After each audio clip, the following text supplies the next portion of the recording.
Диаграммада 5 баланың балық аулаған балықтарының саны көрсетілген. Балалар балықтарын қосып, сонан соң тең бөліп алған. Әр бала қанша балықтан алғанын табыңдар. Бірінші бала 20 килограмм балық ұстаған. Екінші бала 60 килограмм балық ұстаған. Үшінші бала 40 килограмм балық ұстаған.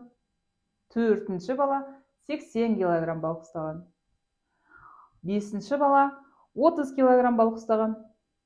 Барлығы теңдей бөліп алу үшін біз барлығын қосып, оны 5 балаға бөлеміз. 20-ға 60-ты қоссақ 80, 80-ге 40-ты қоссақ 120, 120-ға 80-ді қоссақ 200, 200-ге 30-ды қоссақ 230.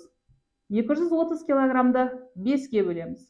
Сонда 230 бөлінген 5-ке 20-ның ішінде 5 4 рет бар.